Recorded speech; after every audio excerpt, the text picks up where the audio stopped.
નમસ્કાર વિદ્યાર્થીઓ, જ્ઞાનપથ વિદ્યાલય ધોરણ 11 કોમર્સ,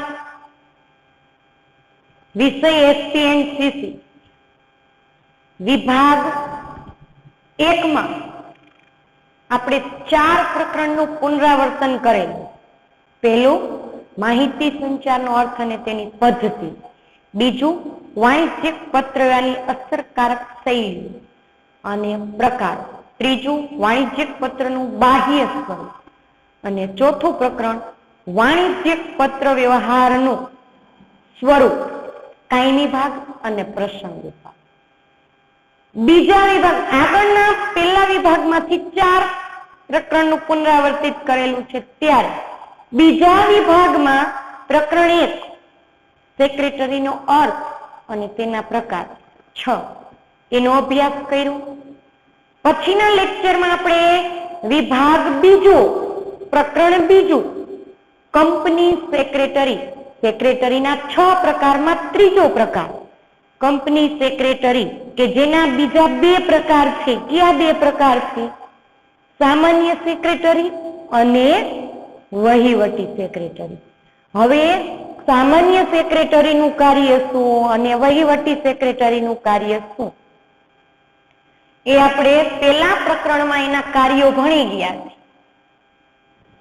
બીજા પ્રકરણમાં કંપની સેક્રેટરી કેવો હોવો જોઈએ, કેવા ગુણ હોવા જોઈએ, એનો અભ્યાસ કર્યો.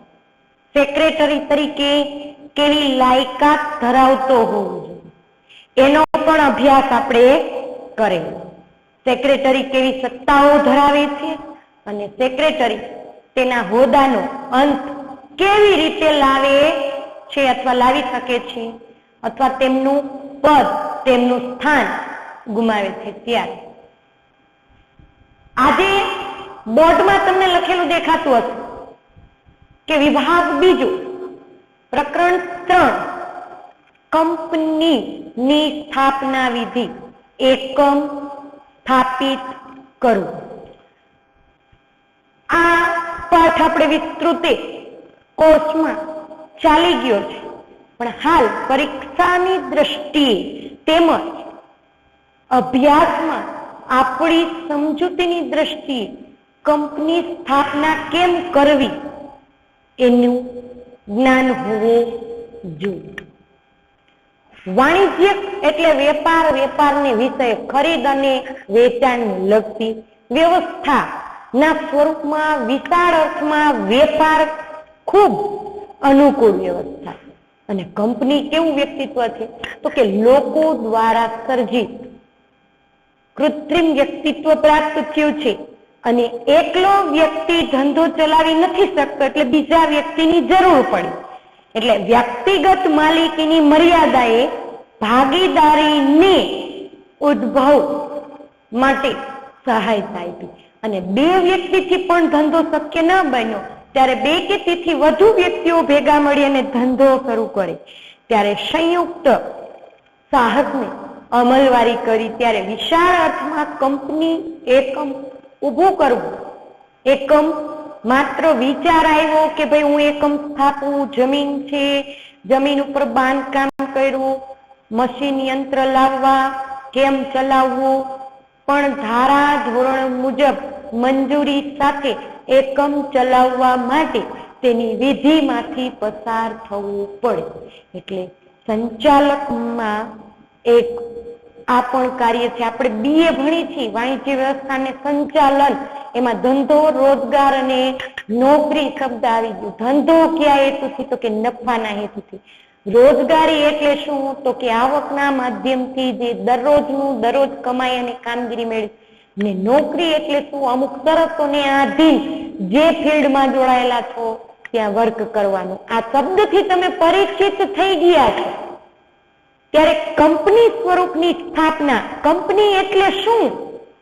તો કે એની ક્યાંય વ્યાખ્યા સ્પષ્ટ કરેલી નથી. પણ કંપની ધારા મુજબ કંપની એટલે નવો કંપની ધારો 2013 અથવા અગાઉના કંપની ધારા મુજબ રચાયેલી, છપાયેલી કંપની. કંપની ધારા 2013 મુજબ અથવા અગાઉના કંપની ધારા 1956 છે તે મુજબ ધારા હેઠળ રચાયેલી કંપની. કંપનીના લક્ષણો છે તો કે કંપનીને સ્વતંત્ર વ્યક્તિત્વ પ્રાપ્ત છે. કંપની ધારા મુજબ દરેક સભ્યોની સંખ્યા મર્યાદિત છે.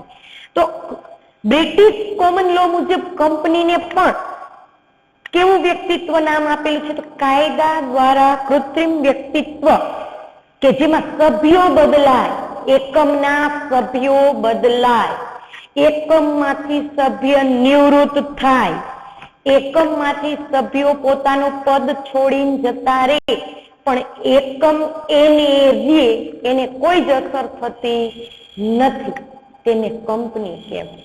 જો બ્રિટિશ કોમન લો એ કંપનીની વ્યાખ્યા આ રીતે આપેલી છે અને કંપની ધારા 2013 મુજબ કંપની એટલે કંપની ધારા 2013 મુજબ અથવા અગાઉના કંપની ધારા મુજબ રચાયેલું એકમ, સ્થપાયેલું એકમ. કંપનીના લક્ષણો છે કે ભાઈ કંપનીના કેવા લાક્ષણિક તો કે પેલું છે સ્વતંત્ર વ્યક્તિત્વ, બીજું છે સભ્યોને જે માટે જોડાયેલા છે, જે કામ માટે જોડાયેલા છે એની મર્યાદિત જવાબદારી, ત્રીજું કાયમી અસ્તિત્વ. હમણાં જ આપણે વાત કરી, સભ્ય નિવૃત્ત થાય, સભ્ય એકમ છોડીને જતો રહે, સભ્યનું મૃત્યુ થાય પણ કંપનીનું ક્યારેય તમે આવું સાંભળ્યું હશે નહીં, એનું અસ્તિત્વ તો ચાલુ જ રહે છે, એના પછીનો કાર્યભાર સંભાળે. અલગ મિલકત છે, કારણ કે મિલકત, જમીન, યંત્ર ખરીદાય છે તો કોના નામે ખરીદાય છે? તો કે કંપનીના નામે. શેર બહાર પાડે છે કોના નામે? તો કે કંપનીના નામે, એટલે અલગ વ્યક્તિત્વ મળેલું. શેરનું હસ્તાંતરણ, હસ્તાંતરણ એટલે હાથ ફેર બદલી, શેરની ફેર બદલી. કોઈ શેર ધારકે શેર ખરીદ્યા છે, હવે એ શેર બીજાને વેચી શકે છે, એટલે શેરની ફેર બદલી કરી શકે. હા, કંપની દાવો કરી શકે છે અને કંપની ઉપર દાવો થઈ શકે. કોઈ પણ કારણોસર કંપનીને એવું લાગે કે ભાઈ કંપની સાથે છેડછાડ થઈ રહી છે, કોઈ પ્રશ્ન છે, ત્યારે કંપની દાવો કરી શકે. અને હા, કોઈ વ્યક્તિગત કે સરકાર કે જાહેરમાં કોઈને એવું લાગે કે ભાઈ કંપની વિશ્વાસઘાત કરે છે, કંપની સાર્વભૌમત્વ કે અખંડિતતાને કૃત્ય વિરુદ્ધ, કોઈ પણ કૃત્ય એના કાયદા વિરુદ્ધ કરે છે, તો પણ એની ઉપર એ દાવો થઈ શકે. વ્યવસાયિક સંચાલન, એકમ છે, એકમનું સ્વરૂપ છે, કંપની છે, કંપનીમાં માણસો છે, મેનેજરો છે, કાર્યદક્ષ, કાર્ય કરવાની ક્ષમતા ધરાવે છે, ત્યારે તે કાર્યશીલ, ગતિશીલ હોય તો સ્વાભાવિક છે એક વ્યવસાયિક શિખર, પ્રગતિના પંથે શિખરે લઈ જવાનું કંપનીનું કાર્ય છે. તો અહીંના લક્ષણો છે. પણ કંપની સ્થાપના વિધિ, સ્થાપના વિધિ એટલે આ પાઠમાં બે મહત્વના પ્રશ્ન છે. એક તો સ્થાપના પહેલાનો વિચાર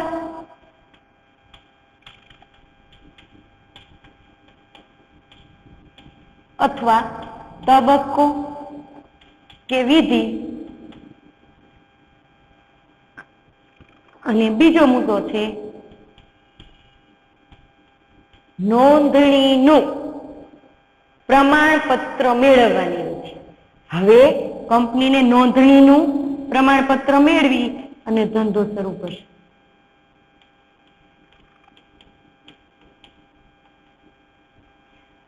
સ્થાપના પહેલા વિચાર આવવો, સ્થાપના પહેલા કંપનીએ અમુક તબક્કામાંથી પસાર થવું પડે. તો કે જેને વિચાર આવ્યો એને પેલો ધંધાની સ્થાપનાનો વિચાર,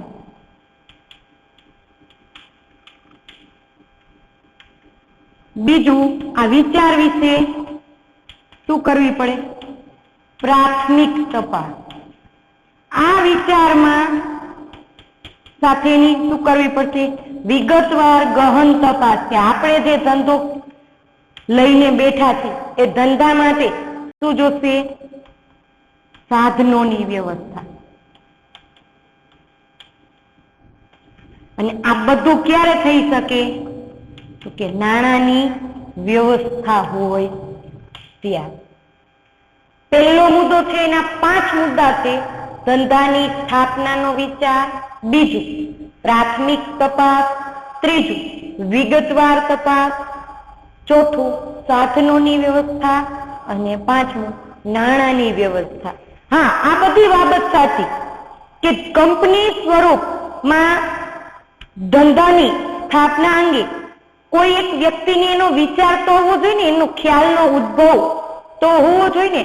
વિચાર આવેલો છે, વિચાર વિશે કોઈને એવું તો થવું જોઈએ ને કે ભાઈ ના, આપણે એક એકમની સ્થાપના કરવી છે ને એકમ વિશે વિચારવું છે, એકમની આ બાબતે આપણે આ એકમની સ્થાપના કરશું. જેમ કે ટાઇલ્સનો કોઈ ઉત્પાદક કરનાર મોરબી છે, તો કે પેલા નળિયા માટે પ્રખ્યાત હતું, પછી ઘડિયાળ માટે ને હવે તળિયા માટે, એટલે કે ટાઇલ્સ માટે. તો એને વિચાર તો આવવો જોઈએ ને કે ભાઈ હું આ જગ્યાએ જમીન લઉં, જમીન છે, બીજા વ્યક્તિને કહીએ, બે સાથે મળીને વિચાર કરે, સમૂહ તરફ ધંધાને લઈ જવા વિચાર આવવો, એની કલ્પના શક્તિ સંતોષાય, એને પોષણ મળે, ત્યારે એવો વિચારે કે ભાઈ ધંધો લઈને બેઠા છીએ તો જોખમ આવશે, જોખમ ઉઠાવવા તૈયાર થાય. પણ આ વસ્તુ ક્રિયાશીલ માનવ શરીરમાં આ એક વિચાર આવવો અને કલ્પના શક્તિથી ક્રિયાશીલ ધંધા તરફ વળે. એટલે પહેલું જ છે ધંધાનો સ્થાપનાનો વિચાર.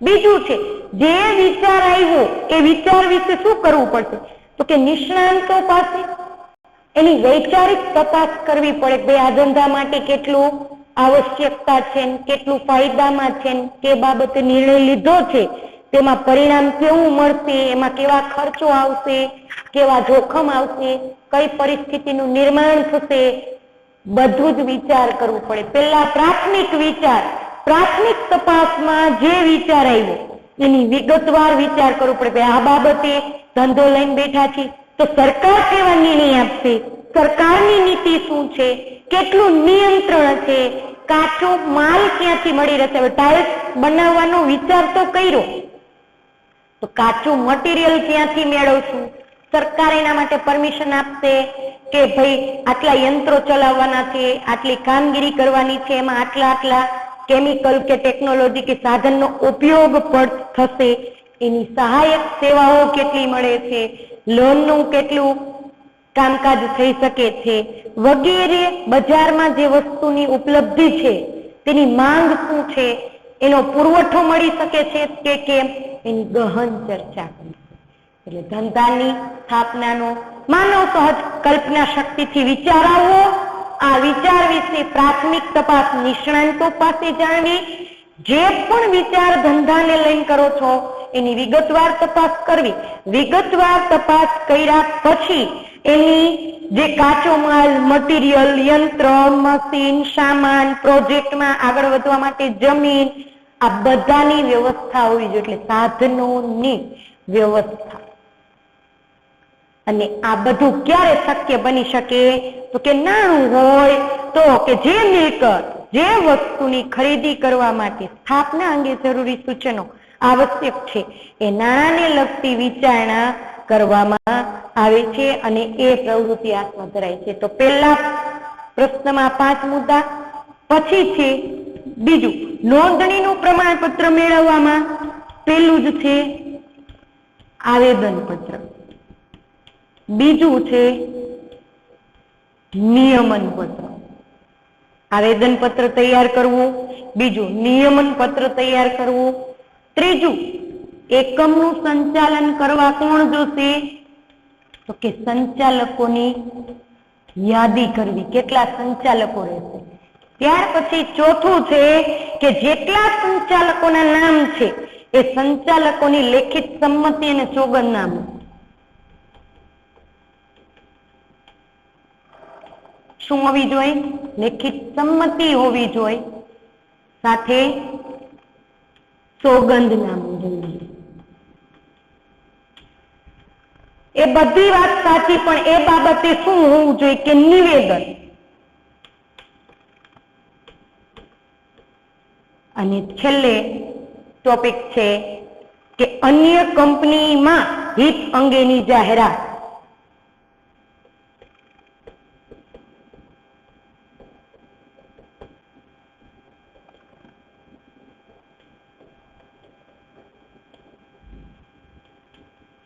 એક તબક્કામાંથી પસાર થઈ ગયા, જે વિચાર આવ્યો એના વિશે નિષ્ણાંતોની તપાસ કરી, એ માટે વિગતવાર તપાસ કરેલી, સાધનોની ગોઠવણ થઈ ગઈ છે, નાણાકીય સગવડતા છે, પણ હવે ધંધો શરૂ કરવો હોય તો ધંધા માટે શું હોવું જોઈએ? નોંધણીનું પ્રમાણપત્ર મેળવેલું હોવું જોઈએ, તો જ એકમની સ્થાપના થઈ શકે. એટલે આવેદન પત્ર કંપનીના પાયાનો દસ્તાવેજ કે જેને આવેદન પત્ર કહે છે. આવેદન પત્રમાં કંપનીના નામથી લઈ કંપનીમાં મૂડી કેટલી, નામ ની કલમ, મૂડીની કલમ, ધ્યેયની કલમ, જવાબદારીની કલમ, રજિસ્ટર ઓફિસની કલમ અને સ્થાપકોની એટલે કે સ્થાપનાની કલમ, 6 કલમો, 6 કલમમાં કંપનીના નામથી લઈ કંપનીના કાર્ય સુધીની તમામ બાબત દર્શાવવામાં આવેદન પત્ર કે જેને પાયાનો મૂળભૂત દસ્તાવેજ કહે છે. આ દસ્તાવેજમાં કંપનીનું નામ શું, ઉદ્દેશ શું, મૂડી શું, સભ્યો કેટલા, જવાબદારી કેટલી, ઓફિસ કયા રાજ્યમાં આવશે, કયા શહેરમાં આવશે, કેવા નિયમો લાગુ પડશે વગેરેની પ્રાથમિક અને મહત્વની બાબત આ પત્રકમાં લખેલી હોવી જોઈએ. આ પત્રક કંપનીએ તૈયાર કરવાના છે. આ કંપની પત્રક તૈયાર કરે પછી નોંધણીનું પ્રમાણપત્ર મળે ને ત્યારે એકમ શરૂ થઈ શકે. પહેલું પત્રક આ, બીજું નિયમન પત્ર. એકમ કાર્યરત થઈ શકે એટલે આવેદન પત્રનો પૂરક દસ્તાવેજ, ગૌણ દસ્તાવેજ એટલે નિયમન પત્ર. નિયમન પત્ર એટલે આવેદન પત્રનો ગૌણ, પણ ગૌણ એટલા માટે કે આવેદન પત્રમાં નામથી લઈ અને ધંધા વિશે તમામ બાબત વિચારેલી છે, જ્યારે નિયમન પત્રમાં એકમની અંદર એકમના આંતરિક વહીવટી સિદ્ધાંતો દર્શાવતું પત્ર. એકમમાં કેટલા કાર્યો થાય છે, કેવી સત્તાઓ છે, કેવા કામકાજ છે, એ આ પત્રકમાં દર્શાવે છે. જો આપ્યું છે તમને પાઠ્યપુસ્તકમાં કે આંતરિક વહીવટ અને ધારાધોરણ દર્શાવતો દસ્તાવેજ જે કંપનીના ધ્યેય મુજબ ધ્યેયની કલમમાં નક્કી થયું છે તે સાકાર કરવાના નીતિ નિયમો આ પત્રકમાં લખેલા હોય છે. સંચાલકોની યાદી. કંપનીના સંચાલક તરીકે જે વ્યક્તિ કાર્ય કરવા જોડાય છે તેનું નામ, તેનું સરનામું, તેનો ધંધો, તેની રાષ્ટ્રીયતા, તેની ઉંમર વગેરે તેમના નામની યાદી કંપની રજિસ્ટ્રાર સમક્ષ મૂકવામાં આવે છે. જોકે હાલના પ્રવર્તમાન આમાં નવા કંપની ધારા મુજબ કહે છે કે સંચાલકોમાં ઓછામાં ઓછી એક સ્ત્રી સંચાલક હોવી જરૂરી છે. જો આ સ્ત્રી સંચાલકનો મુદ્દો તમને આ લોકોને અત્યારે કહી દઉં કે ધોરણ 12માં 5મા પાઠમાં આવું સંચાલક વાળો પાઠ છે. એટલે સંચાલકના એક પ્રકારમાં હાલ વર્તમાન પ્રવર્તમાન સ્થિતિમાં નવા કંપની ધારા મુજબ દરેક એકમમાં સ્ત્રી સંચાલક હોવી જરૂરી છે. એટલે પહેલો મુદ્દો કયો હતો કે આવેદન પત્ર તૈયાર કરવું, બીજું નિયમન પત્ર, ત્રીજું સંચાલકોની યાદી, ચોથું છે કે સંચાલકોની લેખિત સંમતિ અને સોગંદનામું. જેટલા નામ દર્શાવે છે એ દરેક સંચાલક જવાબદારી સ્વીકારે છે તેવી સંમતિ આપવી પડે અને સોગંદનામું રજૂ કરવું પડે. તો સોગંદનામામાં શું હોય તો કે જે સંચાલકનું નામ છે એ ગુના માટે એ અગાઉ કોઈ ગુનેગાર સાબિત થયેલ નથી, કોઈ પણ પ્રકારની એને છેતરપિંડી કરેલી નથી અને રજિસ્ટ્રાર સમક્ષ જે પણ માહિતી આપવામાં આવી છે એ બધી સાચી જ છે અને પૂર્ણ છે એવું સોગંદનામું આપવું પડે છે, તો જે કંપનીનો સંચાલક બની શકે. નિવેદન. કંપનીની સભા માટે કાયદો 2013ના સૂચિત એવી તમામ જોગવાઈનું તમે પાલન કરેલું છે. એકમે જેટલા સંચાલકોએ જેને વિચાર આવ્યો છે એવા સ્થાપકે તેમનું નિવેદન કંપની રજિસ્ટ્રાર સમક્ષ નોંધાવવું પડે. એડવોકેટ કે સીએ કે કોસ્ટ એકાઉન્ટન્ટ કે કંપની સેક્રેટરી સ્થાપના વિધિ સાથે સંકળાયેલ છે અને તમામ વ્યક્તિઓની સહી હોવી જોઈએ. ત્યારે સહી પણ કરવી પડે છે. અન્ય કંપનીમાં હિત અંગે જાહેરાત. કંપનીના સંચાલક હોય કે પછી મેનેજર કે પછી સેક્રેટરી જો કંપનીની સાથે સંકળાયેલ હોય તો તેમનું હિત કેટલું છે તે અંગે પણ માહિતી આપવી પડે. ત્યાર પછી છે નોંધણીનું પ્રમાણપત્ર મળી જાય તો હવે એકમ કે ધંધો શરૂ કરી શકે એ માટે કંપનીને આઈડેન્ટિફિકેશન નંબર આપવામાં આવે છે અને એક પ્રમાણપત્ર આપવામાં આવે છે જેમાં એના ઓળખ નંબર અને એ કંપનીની ઓળખ બને છે. હવે કંપની ધંધો શરૂ કરી શકે. તો ધંધો શરૂ કરવા માટે તબક્કામાંથી વિધિમાંથી પસાર થવું પડે. સ્થાપના પહેલાનો તબક્કો એના 5 મુદ્દા: ધંધાની સ્થાપનાનો વિચાર વિશે પ્રાથમિક તપાસ, વિગતવાર તપાસ, સાધનોની વ્યવસ્થા અને નાણાંની વ્યવસ્થા. ચાલો આમાંથી પસાર થઈ ગયા તો હવે કંપનીએ શું તૈયાર કરવાનું? તો કે નોંધણીનું પ્રમાણપત્ર મેળવવું હોય તો એની વિધિમાંથી પસાર થવું. તો કે કયું પત્રક? તો કે આવેદન પત્ર તૈયાર કરવું, નિયમન પત્ર બનાવવું, તૈયાર કરવું, સંચાલકોની લેખિત સંમતિ લેવી. આ દરેક સંચાલકોની લેખિત સંમતિ સાથે શું આપવાનું રહેશે? તો કે સોગંદનામું, તે બાબતે નિવેદન અને અન્ય કંપનીમાં હિત છુપાયેલું છે સેક્રેટરી કે મેનેજર કે કોઈ કારણોસર તો એની પણ જાહેરાત કરવી પડે. તો આ બંને પ્રશ્નના મુદ્દા દરેક વિદ્યાર્થીઓએ વાંચન કરવાના છે અને માત્ર મુદ્દાઓ લખીને પાકા કરવાના છે કે જેથી કરી તમે ધોરણ 12 માં અભ્યાસ કરો ત્યારે આવેદન પત્ર શબ્દ આવશે, નિયમન પત્ર આવશે, સંચાલક શબ્દ આવશે, એટલે ત્યારે તમને ખ્યાલ આવે કે ભાઈ ત્રીજા પાઠમાં આપણે જે અભ્યાસ કર્યો તો કે ધંધાનો સૂર્યોદય કરવો. ધંધાનો સૂર્યોદય કરવો એટલે કે ધંધાની સ્થાપના કરવી, ધંધાનો વિચાર કરવો. વિચાર કરવા માટે આટલી વિધિમાંથી વિચાર આવ્યા પછી ધંધો કે એકમ ઊભું નથી થઈ જતું, પણ એમાંથી એની વિધિમાંથી પસાર થવું પડે છે. તો આ બંને પ્રશ્ન મુદ્દાવાળા છે. માત્ર મુદ્દા મોઢે લખશું, વાંચન કરશું અને પાકું કરશું. નમસ્કાર, જય હિન્દ, વંદે માતરમ.